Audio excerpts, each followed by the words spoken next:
juba sai öeldud, et siit on otseülekanne, mida vahendavad siis erinevad partnerid, sealhulgas ka siis Novaator.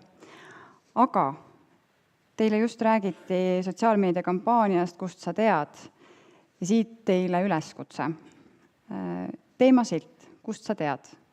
Tänasest päevast postitused, mõtted, mis te siin kuulete, fotod, Instastoorid, kõiksugused muud asjad, mida sotsiaalmeedia võimaldab, märgistage selle teemasildiga. Mul on kohe plaanis teha postitus varsti. Jah, ja mina tahan alati öelda sotsiaalmeedias ka, et ärge nüüd hulluks minge nende hashtagidega, et iga asjaga peab olema ka vastutustundlik. Et silti tuleb kasutada seal, kus ta ikkagi sobib õiges kontekstis. Aga nüüd me saame minna selle juurde, miks paljud siia on täna tulnud, need on ettekanded. Ja ma kõigepealt alustan ühe looga. 10 aastat tagasi, ma mainisin seda, oli mul vaja veenda ühte teadlasrühma, et teate, ajakirjanikega on vaja suhelda, teil on vaja olla rohkem kohal avalikkuse jaoks. Ja ma mäletan neid hallipäiseid professoreid, kes istusid käed rinnal, selle ümmarguse laua istusime, ja nad olid täiesti veendunud, et ma ajan neile käojaani. Ja siis läks 2 aastat mööda ja kuna nende õppekava oli alatäitunud, siis seda ootas ees kinnipanemine. Ja väga kiiresti hakkas sealt tulema erinevaid teemasid, et äkki tahad seda kajastada, äkki meil siin veel äkki mõnda siia kohta ja meil siin selline konverentsi ettekanne, et jalad tulid hästi kiiresti kõhu alt välja, kui king hakkas pigistama õppekava sulgemise osas. Praeguseks on sellest teadusrühmast saanud üks, ma julgen öelda, sotsiaalmeedia eeskuju Eesti teadusmaastikul. Nad on võtnud oma noored doktorandid ja pannud Facebookis agaralt postitama ja ma võin öelda, et ei lähe kindlasti mööda nädalat, kus nende sotsiaalmeedia postituste tõttu või ajendil ei ilmu Eesti meedias Eesti ajakirjanduses mõnda teaduslugu. Nii et saab küll. Nüüd järgmine samm, kuidas iga teadlane saab panustada sellesse, et avalikkuses tekiks arutelu mingisuguste teadusteemade üle.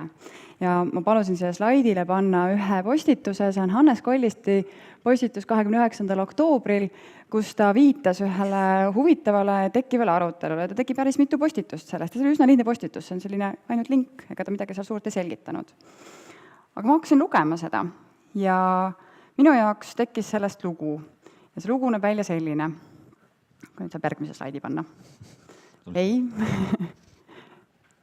Tundub, et meil ei ole seda teist slaidi. Igal juhul, seal peal oli Novaatori lugu, mis selgitas sellest, kas CRISPR-tehnoloogia on GMO või ei ole ja miks teadlased arvavad, et Euroopa kohtu tehtud otsus ei ole väga hea või mis kaasmõjud sellel on. Ehk et ühest teadlase postitusest saab mõnikord alguse artikkel, aga mõnikord saab alguse hoopis palju suurem arutelu. Aga sellest, millised on teadlaste lootused ja hirmud, kui ma rääkisin hirmudest 10 aasta eest ajakirjandusega suhelda, siis millised on lootused ja hirmud sotsiaalmeedias, sellest oleme me täna siia kutsunud rääkima Arko Oleski, Tallinna Ülikooli teaduskommunikatsiooni lektori. Läks täppi. Ja Arko on vist, peab tunnistama, üks väheseid teaduskommunikaatoreid, kellel tõepoolest on, ma julgen nüüd anda veel lubaduse kohe ka doktorikraad ainsana Eestis selles valdkonnas. Palun, Arko Olesk.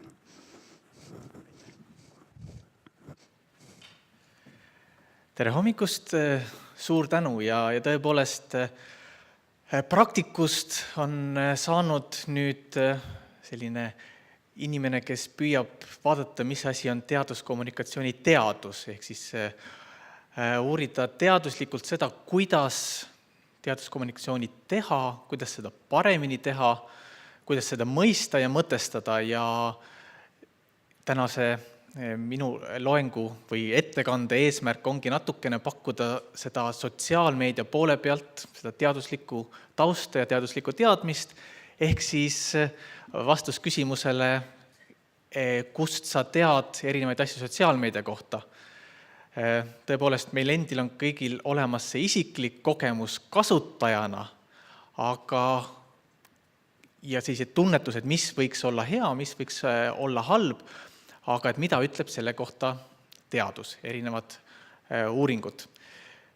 Sotsiaalmeedia kipub olema selline natukene müütiline olevus, eks ole, et millele omistatakse erinevaid imevõimeid, nagu me ka siin enne kuulsime, et kõik inimesed on seal, see on see viis, kuidas nendeni jõuda, see on see viis, kuidas neid mõjutada. Samal ajal on tal ka selline natukene paha maine, ehk siis paljud meie ühiskonna hädad me ju ka kirjutame täpselt samamoodi just sotsiaalmeedia kraesse. Brexit, Trump, polariseerumine, kõik see negatiivne, mis praegu meil ühiskonnas on, me näeme, et seal selline sotsiaalmeedia mõju selle juures on. Ehk siis tõepoolest meil on ühelt poolt lootused, teiselt poolt hirmud ja küsimus on nüüd selles, et ka mida siis teadus selle kohta ütleb.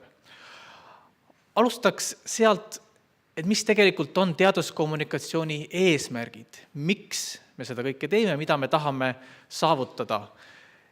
Ja neid on mitu, neid on rohkem kui üks ja see ei ole ainult küsimus teaduse nähtavuses, kuigi see on väga oluline, siis tegelikult seal on ka palju teisi eesmärke, muuhulgas seesama teaduslik kirjaoskus, arusaamine teaduslikust meetodist, millele siin Karin Jaanson viitas Tarmo Soomere tsitaadi abil, on ka see küsimus, et kuidas inimesi kaasata paremini ühiskondlikesse otsustesse, et need otsused sünniksid samamoodi teaduslikult põhjendatult.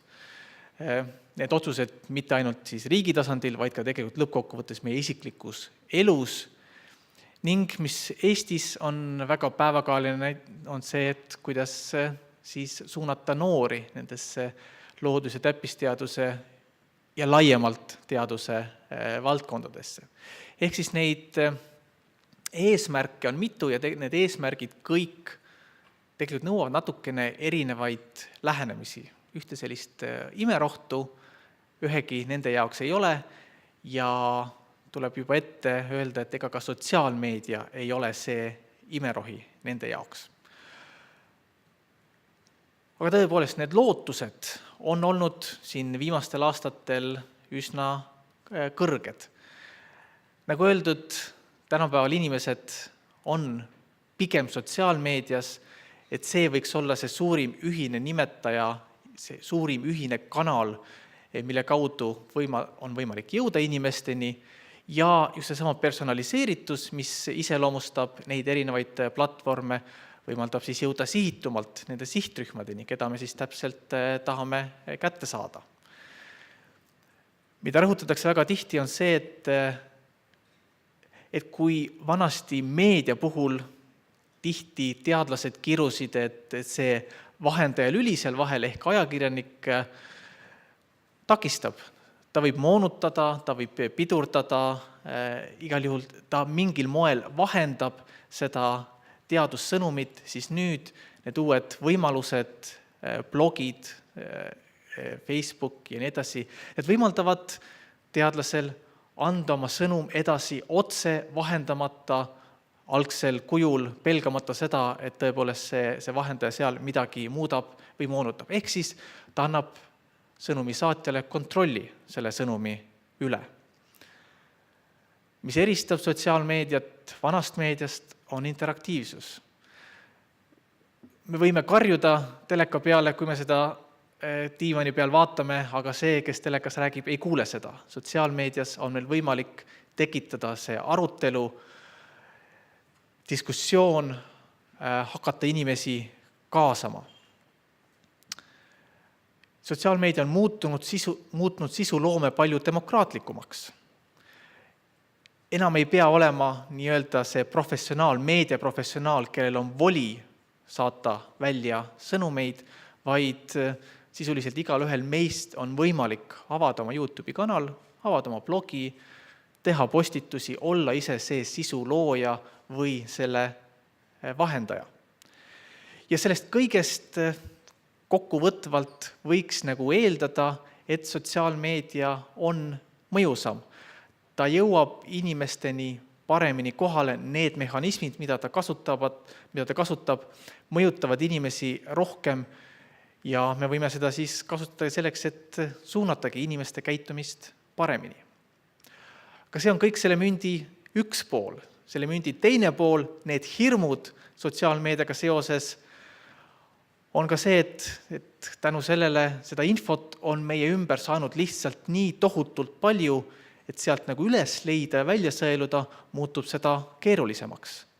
Ja hoolimata sellest, et need inimesed on valdavad sotsiaalmeedias, siis see killustumine, rühmadesse jagunemine jätkub. Me opereerime omaenda nendes väikestes nii-öelda kajakambrites. Meil on oma sõprade kogukond sotsiaalmeedias, me tarbime seda sisu seal uues meedias, mis läheb meile kõige rohkem korda, mis võib-olla kinnitab meie seniseid hoiakuid, arvamusi, võimendab neid ja meil on väga kerge ignoreerida teistsuguseid hoiakuid, arvamusi, seisukohti. Ja see võib tekitada just selliseid väga isoleeritud kogukondi, kuhu teistsugune arvamus ei jõuagi üleüldse sisse. Uut meediat iseloomustab just väga selline nii-öelda meelelahutuslikkus. Ja seda on ka teadlased tihti kurtnud, et kuidas sa kommunikeerid, kuidas sa annad edasi oma teadmist 140 tähemärgiga. Kas Twitter on üldse sobilik formaat teaduskommunikatsiooniks? Kas Facebook on sobilik formaat teaduskommunikatsiooniks? Kuidas on võimalik seal tõesti minna süvitsi, anda edasi neid nüansse, neid detaile, kui ruulivad meemid, ruulib 140 tähemärki. Jah, tegelikult nüüd on 280 tähemärki, ka Twitter on pisut leebunud. Aga need hirmud jäävad, et tõepoolest need formaadid võrreldes klassikaliste teaduskommunikatsiooni formaatidega on niivõrd teistsugused, et kas nad suudavad neid samu eesmärke täita. Ja usutavasti on meil ka paljudel see isiklik kogemus, et hoolimata nendest lootustest, et sotsiaalmeedias on võimalik arutada, et on võimalik kommenteerida, siis nendest kommentaaridest ei teki seda nii-öelda kollektiivset aju tihti, mida meile lubati ka siis, kui tulid esimesed kommentaariumid meediaväljaannete juurde, vaid me näeme pigem tihti seal emotsionaalsust, lahmimist, polariseerumist, ehk siis kõike seda, mis tegelikult ei soodusta just mõistlikku arutelu. Ja viimaks tõepoolest see, et igaüks võib saada sisuloojaks, on toonud kaasa selle, et ka see sisu, kõik, mis seal ilmub, ei ole mitte läbinud erinevaid filtreid, mis tagavad selle korrektsust ja õigsust. Ehk siis me oleme tunnistajaks väga laiadele probleemidele. Valeinfo levib väga hõlpsasti ja väga hõlpsasti levib ja leiab pooldajaid ka kõiksugu üsna jabur informatsioon. Ehk siis need on need mündi kaks külge, ühelt poolt see suur potentsiaal saata korda häid asju, teiselt poolt ka palju võimalusi seda kõike õõnestada. Ja ongi niimoodi, et nende kahe mündi poolega me peame arvestama, need on olemas ja need jäävad ja see ongi see reaalsus, milles me opereerime. Mida me teame selle kohta, kes on sotsiaalmeedias, mida nad seal teevad? Üks värske uuring ütleb, et 55% Eesti elanikest, 720 000 Eesti elanikku kasutab sotsiaalmeediat. Ja praktiliselt kõik neist on Eesti eripära, on Facebookis. Selle põhjal võib väita, et Facebook on Eesti suurim meediakanal. Eks ole, ükski teine meedium võib-olla isegi kombineerituna ei jõua sama suure auditooriumini.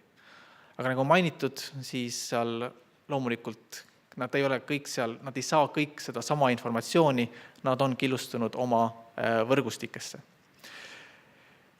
Ja inimene veedab keskmiselt, Eesti inimene keskmiselt 4 tundi päevas internetis ja sellest siis kahtlemata suur osa ajast ka sotsiaalmeedias. Ehk siis see on muutunud oluliseks kohaks, kus tõepoolest ollakse ja need trendid nii ajakasutuse kui tarbimise mõttes on praegu traditsioonilise meedia kahjuks üsna selgelt. Siin tuleb muidugi rõhutada, et ega see uus meedia tihti ei ole sisulooja, ta tihti ongi nii-öelda selle klassikalise sisu vahendaja, aga päris paljud inimesed saavadki tänapäeval suurema osa uudistest interneti vahendusel või sotsiaalmeedia vahendusel, see, mida teised jagavad sinna ja enam ei kasutada nii palju neid originaalallikaid.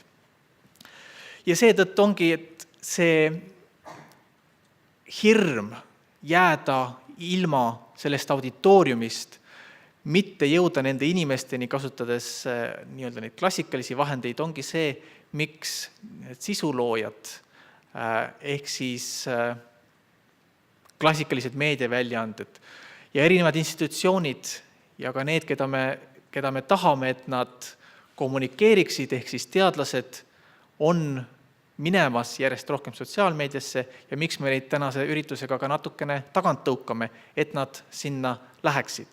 Sellepärast, et see hirm, et me jääme millestki ilma, kui me seal ei ole, on muutunud tänapäeva ühiskonnas üldlevinuks. Ja tõepoolest neid kanaleid, mida kasutada, on ohtralt, kõigil on erinevad võimalused ja piirangud selle juures, nagu öeldud, Eestis on Facebook sotsiaalmeediavõrgustikest levinuim, aga päris palju kasutatakse ka YouTube'i ja blogide võimalusi. Globaalselt on väga edukaid näiteid podcastidest, taskuhäälingutest, Twitter on teadlaste enda kogukonna sees väga populaarne ja Instagram väidetavalt on tänapäeva populaarseim sotsiaalmeedia kanal.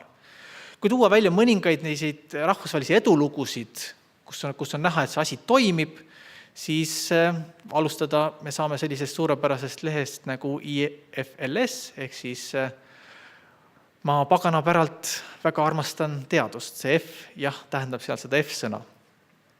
Ja me näeme sellest statistikast, et nemad on tõepoolest võib-olla üks edukaim lehekülg 10 miljonite jälgijatega sotsiaalmeedias ja nende lood tõepoolest jõuavad väga paljudeni.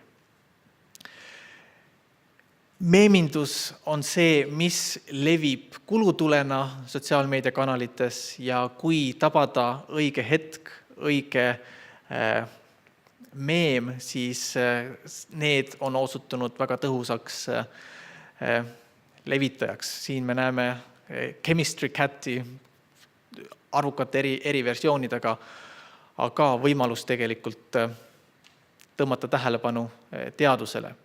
Twitteris erinevad sellised hashtagi kampaaniad, praegu siin lihtsalt üks näide, kuidas teadlased on oma tööd avanud läbi Twitteri, läbi piltide, mis on siis tõepoolest nagu toonud või avanud neid teaduse tagamaid avalikkusele. Neid hashtagi kampaaniad on erinevaid, tasub uurida, silma peal hoida, väga põnevaid asju toimib seal, mis tõepoolest toimivad teaduskommunikatsiooniga. Paljud teist teavad, kui nüüd tuua YouTube'i näiteid, selliseid tõesti väga edukaid haridusvideosarju või ka teistsuguseid videosarju, tõepoolest jällegi arvukate jälgijaskonnaga. Ja kui vaadata, mida teevad need nii-öelda klassikalised meediakanalid ja teadusinstitutsioonid, erinevad teadusajakirjad, ülikoolid, uurimisinstituudid, siis me näeme, et ka nemad on muutunud väga aktiivseks sotsiaalmeediakanalites, panustavad sinna päris palju ressursse ja suudavad selle juures ka toota päris kena sisu. Ja siin näiteid on meil juba Eestiski, et kui kas või Tallinna Ülikoolist tuua 1 minuti loengud, siis see formaat on juba muutunud peaaegu omaette institutsiooniks. Aga niisiis mõningaid nii-öelda konkreetseid tulemusi, mida ütleb teadus, ehk siis mis on see tegelikkus, mida me teame. Püüdsin leida ja välja noppida erinevaid viimaseid uuringuid, mille põhjal me tõesti saame midagi öelda. Üks viimaseid värskemaid näitab siis ühes USA ülikooli tudengite seas läbi viidud uuringut, et saamaks aru, kui palju üldse noored suhestuvad teadusteemalise sisuga sotsiaalmeedias. Kui palju nad klikivad nendele, panevad laike, kommenteerivad ja jagavad. Ja selle uuringu näitel tuli välja, et see teadusteemad nende 5 teema seas või 5-6 teema seas, mida vaadeldi, muuhulgas ka päevasündmused, poliitika, tervis, meelelahutus, majandus, investeerimine, raha, et teadus tegelikult oli nende seas üks populaarsemaid. Kõige populaarsemad olid päevasündmused, selline väga, väga üldine lai kategooria, aga näiteks võrreldes tervisega ja meelelahutusega, siis need numbrid klikkide, laikide ja jagamiste osas on praktiliselt samasugused ja edestavad poliitika- ja majandusteemasid, poliitika- ja rahateemasid.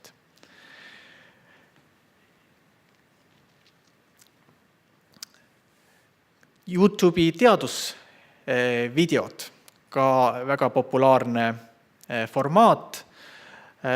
Seal näitas üks hiljutine uuring, et teadusinstitutsioonid on väga aktiivsed, toodavad sinna palju professionaalset sisu, aga vaatamiste arvu poolest on inimeste seas populaarsemad need kanalid, mida toodavad nii-öelda mitteprofessionaalid, ehk siis YouTuberid, nii-öelda inimesed tänavalt.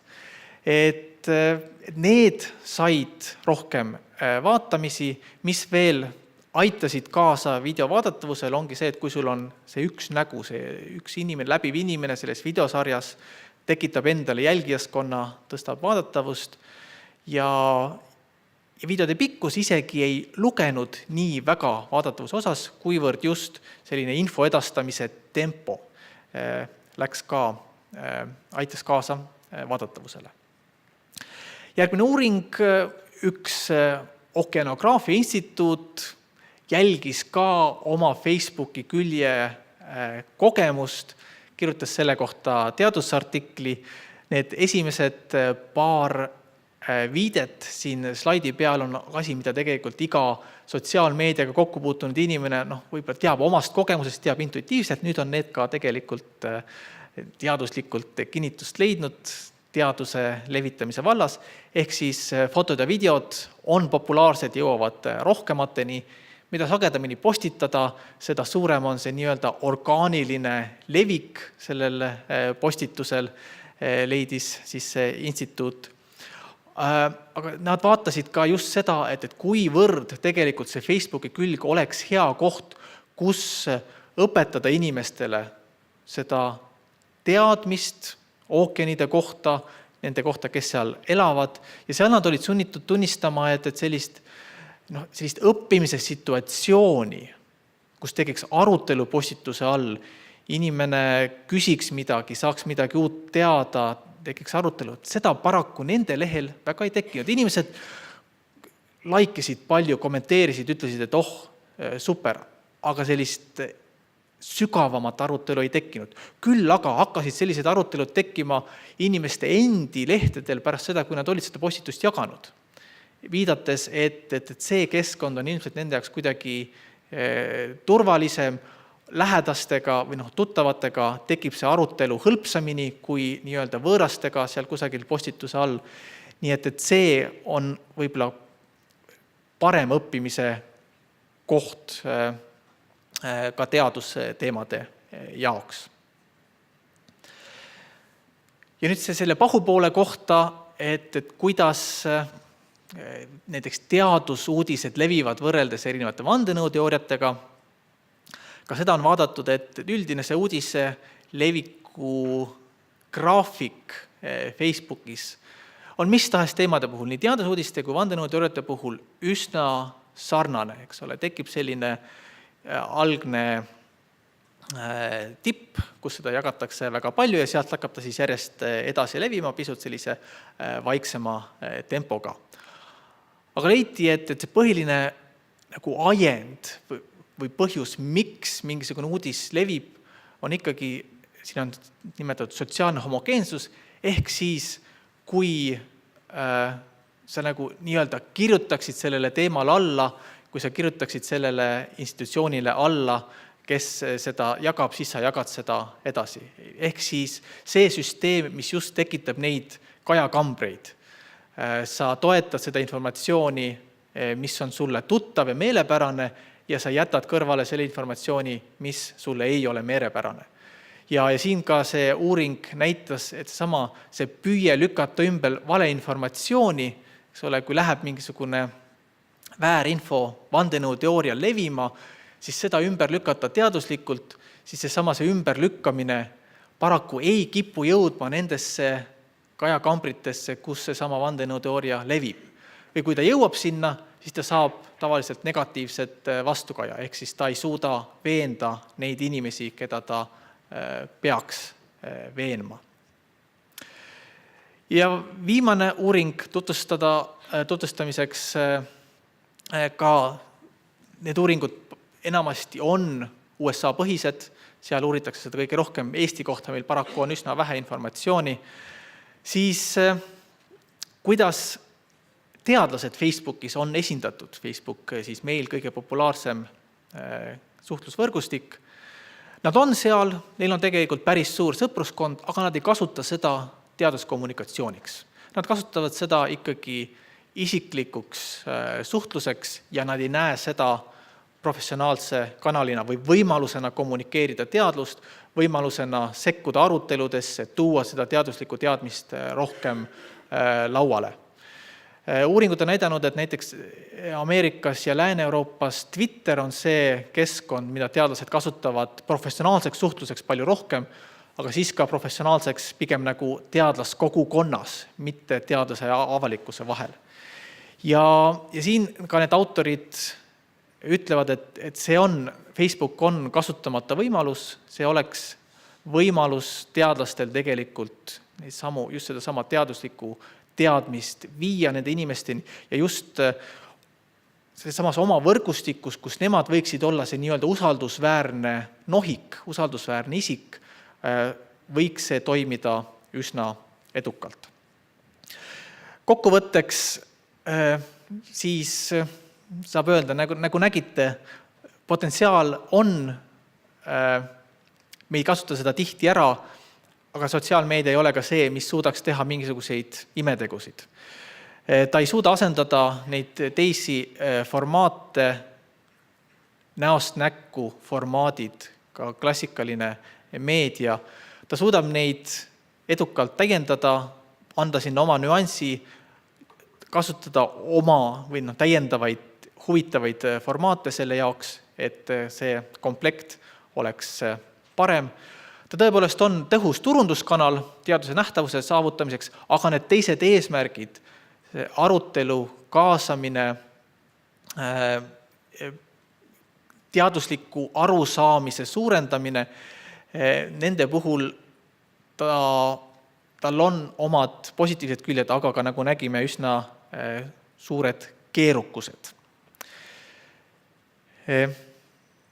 Ma loodan, et küsimused tulevad ilmselt pärast laua arutelus ja saab vestelda ka lõunapausi ajal. Minu poolt oli selline sissejuhatus, kokkuvõte. Aitäh teile ja nüüd järgmisena, nagu ma aru saan, siis kuuleme ka seda jätkuvalt, miks teadlane peaks sotsiaalmeedias olema. Aga aitäh!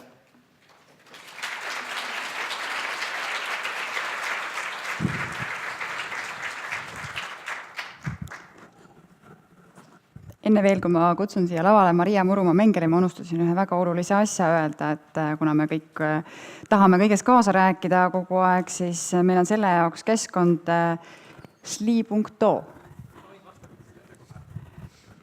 Palun.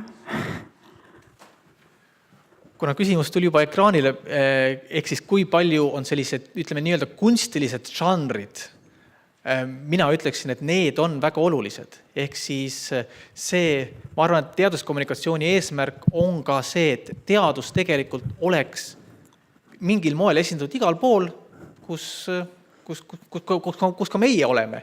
Ehk siis samamoodi nendes kunstilistes žanrites, minu meelest Big Bang Theory, kuigi ta mängib päris palju stereotüüpidega, on tegelikult ka väga hea koht, kus seda sama teaduslikku mõtteviisi edasi anda ja edendada.